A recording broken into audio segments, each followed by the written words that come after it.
उत्तर प्रदेश में फिर एक बार 17 मई तक के लिए लॉकडाउन बढ़ा दिया गया। जब यूपी के हालात खराब होना शुरू हुए और हाईकोर्ट ने भी कहा 2 सप्ताह का लॉकडाउन 10 शहरों में लगा दीजिए, तब योगी जी ने कहा हम लॉकडाउन नहीं लगाएंगे और हाईकोर्ट के आदेश के खिलाफ सुप्रीम कोर्ट चले गए। सुप्रीम कोर्ट ने भी हाई कोर्ट के आदेश पर रोक लगा दिया।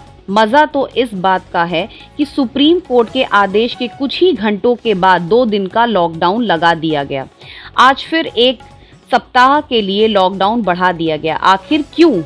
यह एक बहुत बड़ा प्रश्न है। जब सरकारी आंकड़ों के मुताबिक कोरोना के मामले बढ़ रहे थे, तब योगी जी ने लॉकडाउन लगाने से मना कर दिया और जब सरकारी आंकड़ों के मुताबिक केसेस घट रहे हैं और सरकार के कथनानुसार सब कुछ ठीक हो रहा है, तब भी सरकार को लॉकडाउन का सहारा क्यों लेना पड़ा? इस बात का प्रश्न संकेत है कि यूपी में सिर्फ आंकड़ों का खेल खेला जा रहा है और जमीनी हकीकत एकदम फर्क है। अमेरिका के जाने-माने पब्लिक हेल्थ एक्सपर्ट आशीष के झा ने भारत में कोविड-19 के चलते होने वाली मौतों और संक्रमण के आधिकारिक आंकड़ों पर सवाल उठाए हैं। उन्होंने कहा है कि हर रोज मौतों का जो आंकड़ा 4000 के करीब बताया जा रहा है, वो 25,000 के आसपास हो सकता है। अपनी बात के पीछे का आधार बताते हुए डॉक्टर झा ने कहा है, अनुमान लगाने के बहुत सारे तरीके हैं, लेकिन यहाँ एक सरल तरीका है। डॉक्टर झा ने कहा है, गैर महामारी वर्ष 2019 के दौरान एक दिन में लगभग 27,000 भारतीयों की मौत हो रही थी। शमशान हर दिन मौत के इस स्तर को संभाल रहे थे।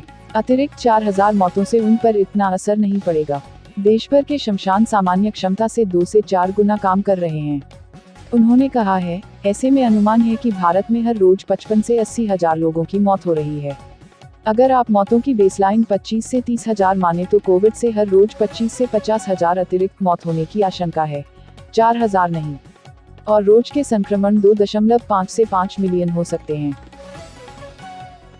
यूपी के गोरखपुर में तिहरे हत्याकांड को अंजाम देने वाले 1-1 लाख के इनामी 2 शातिर बदमाशों को एसटीएफ क्राइम ब्रांच और पुलिस ने गिरफ्तार कर लिया है। दोनों ने इससे पहले 2013 में भी रस्सी खरीदने के विवाद में किराना दुकानदार, उसकी पत्नी और बेटी की हत्या कर दी थी। एक तरफ देश कोरोना की कहर से परेशान है, उधर बिहार के गोपालगंज जिले के उचकावा गांव थाना क्षेत्र के नरकटिया गांव में बारात में चिकन के साथ लिट्टी देने पर हुई गोलाबारी में एक व्यक्ति की मौत हो गई और 3 गंभीर रूप से घायल हो गए। उत्तर प्रदेश में योगी सरकार ने ग्राम्य विकास विभाग के अधिकारियों और कर्मचारियों को, जिनको उत्तर प्रदेश मुख्यालय मंडलों तथा जनपदों में कोविड-19 के रोकथाम, उपचार तथा उससे बचाव के महत्वपूर्ण दायित्व सौंपे गए हैं, इन कार्यों में कार्यरत कर्मियों को कोविड-19 के संक्रमण से मृत्यु होने पर आश्रितों को सामाजिक सुरक्षा देने के लिए एकमुश्त 50 लाख रुपए अनुग्रह राशि स्वीकृत करने का निर्णय लिया गया है। बायो बबल में कोरोना की एंट्री के बाद बीसीसीआई ने आईपीएल 2021 को अनिश्चित काल के लिए स्थगित कर दिया। अब भारत में ही टूर्नामेंट के बाकी मैचों का आयोजन सितंबर में हो सकता है। कुछ दिन पहले लखनऊ के एक बड़े व्यापारी के बेटे द्वारा 7 लाख रुपए देकर थाईलैंड से एक कॉलगर को बुलाया गया और उसके कोरोना संक्रमित होने के बाद अस्पताल में मौत हो गई। अब उस मामले में समाजवादी पार्टी के प्रवक्ता आईपी सिंह ने एक ट्वीट करके हलचल मचा दी है। उन्होंने अपने ट्वीट में लिखा है कि दुनिया में चल रही कोरोना त्रासदी के बीच बीजेपी के राज्यसभा सांसद संजय सेठ के लड़के ने उस कॉल गर्ल को बुलाया था और अब यूपी पुलिस में हिम्मत है कि कार्रवाई करने का जांच कर सके। संजय सेठ लखनऊ के टॉप व्यवसायी हैं। अब इस आरोप के बाद राजनीति के जरूर गर्मागर्म करने की उम्मीद है। असम में विधायक दल की बैठक में केंद्रीय मंत्री नरेंद्र सिंह तोमर और पार्टी महासचिव अरुण सिंह की मौजूदगी में सर्वसम्मति में असम राज्य बीजेपी विधानमंडल के नेता के रूप में श्री हेमंत बिस्वा शर्मा को विधायक दल का नेता चुना गया। अब वो कल मुख्यमंत्री पद की शपथ लेंगे। फिर हुई लखनऊ में आशियाना थाने के कारखास सिपाही ब्रजेश कुमार की गैर थाने पर रवानगी। कारखास सिपाही ब्रजेश कुमार को छोड़ सभी पुलिसकर्मियों की हुई गैर थानों पर रवानगी। 3 साल वाले पुलिसकर्मियों के हुए ट्रांसफर में फिर अपने रसूख और एसएचओ आशियाना परमहंस गुप्ता की मेहरबानी के बल पर रुक गया था कारखास सिपाही।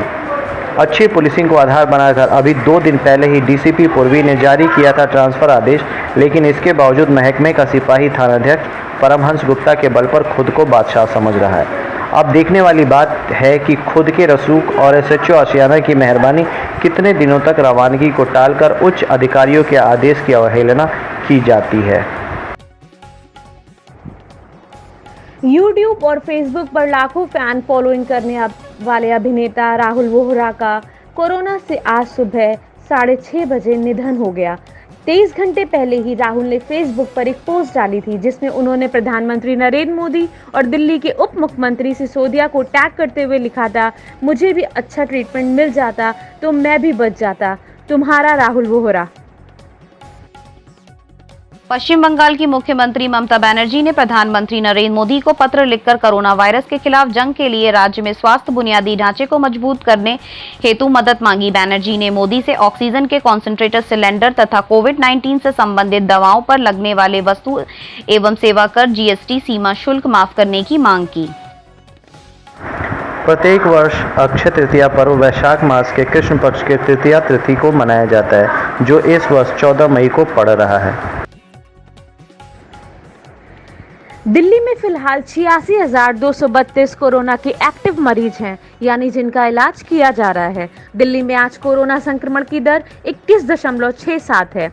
दिल्ली में 12 अप्रैल के बाद एक दिन में सबसे कम नए मामले और 21 अप्रैल के बाद एक दिन में सबसे कम मौतें आज दर्ज हुई हैं। यूपी के सीतापुर जेल में बंद समाजवादी पार्टी के सांसद आजम खां की तबीयत बिगड़ गई है और उनको मेदांता अस्पताल लखनऊ शिफ्ट किया जा रहा है। आजम खां कोरोना संक्रमण की चपेट में है। केंद्रीय वित्त मंत्रालय के व्यय विभाग ने ग्रामीण स्थानीय निकाय को अनुदान उपलब्ध कराने के लिए 25 राज्यों में पंचायतों को 8,923.8 करोड़ रुपए की राशि जारी की है। ये अनुदान पंचायती राज संस्थानों की सभी 3 श्रेणियों गांव, प्रखंड और जिले के लिए है। यह राशि वर्ष 2021-22 के लिए मुक्त अनुदान की पहली किश्त है, जिसका उपयोग अन्य चीजों के अतिरिक्त कोविड-19 महामारी से लड़ने के लिए आवश्यक विभिन्न रोकथाम संबंधी तथा राहत उपायों के लिए किया जा सकता है। गुजरात कांग्रेस के कार्यकारी अध्यक्ष हार्दिक पटेल के पिता का अहमदाबाद के एक अस्पताल में कोरोना संक्रमण के कारण आज निधन हो गया। दिल्ली की अरविंद केजरीवाल सरकार ने लॉकडाउन 1 हफ्ते और बढ़ा दिया है। ये 17 मई सुबह 5 बजे तक लागू रहेगा।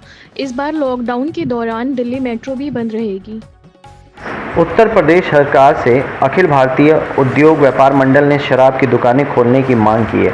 प्रतिदिन हजारों करोड़ के नुकसान होने की कही बात, लाइसेंस फी भी जमा है और किराया भी जमा होने की कही बात। सरकार से अपनी मांग करते हुए शराब एसोसिएशन के वरिष्ठ महामंत्री का कहना है कि हम दुकानें कोविड-19 और सोशल डिस्टेंसिंग का पालन करते हुए शराब की दुकानें खोलेंगे। प्रतिदिन सरकार का 100 करोड़ रुपए से करीब नुकसान हो रहा है और पिछले साल भी लॉकडाउन में सरकार ने 4 से 5 घंटे दुकानें खोलने की दी थी अनुमति। इस साल अनुमति न मिलने से करोड़ों रुपए का नुकसान होने की शराब कारोबारियों ने करी बात। देश में दूसरी लहर के बीच कोरोना से उबर चुके लोगों में अब एक नई समस्या देखने को मिल रही है। कई मरीजों में दुर्लभ फंगस संक्रमण देखा गया है, म्यूकोमाइकोसिस, जिसे बोलचाल में लोग काली फंगस कह रहे हैं। इसके कई मरीज सामने आए हैं। इस समस्या से पीड़ित लोगों में कई तरह की समस्याओं के साथ सबसे बड़ा खतरा अंधे होने का है। इसके ज़्यादातर मामले अभी महाराष्ट्र और गुजरात में मिले हैं। इस साल का पहला चंद्र ग्रहण उपछाया ग्रहण होगा। इस वजह से ग्रहण का धार्मिक प्रभाव नहीं होगा। चंद्र ग्रहण 26 मई को दोपहर 2:17 पर शुरू होगा और शाम 7:19 पर खत्म होगा। देश में चल रहे कोविड हालातों को लेकर AIMIM सुप्रीम और सांसद असदुद्दीन ओवैसी ने एक बार फिर केंद्र सरकार के खिलाफ आक्रमण रुख किया है। केंद्र सरकार को अब तक की सबसे अवैज्ञानिक सरकार कहते हुए ओवैसी ने कहा है कि पहली लहर के बाद सरकार ने जीत का ऐलान कर दिया और खुद से ही खुद को शाबाशी दे दी और अब दूसरी लहर के कहर को देखकर सरकार कुछ भी कहने से कतरा रही है। आंध्र प्रदेश के कडापा जिले में चूने की खदान में धमाका होने से 9 लोगों की मौत हो गई है, लेकिन केवल 5 शवों की पहचान हो पाई है। राज्य सरकार ने जांच के आदेश दिए हैं। मृतकों के परिजनों को 10 लाख रुपए देने एवं घायलों को 5 लाख रुपए देने का ऐलान किया है। ताज़ा समाचारों से अपडेट रहने के लिए YouTube चैनल को सब्सक्राइब कीजिए।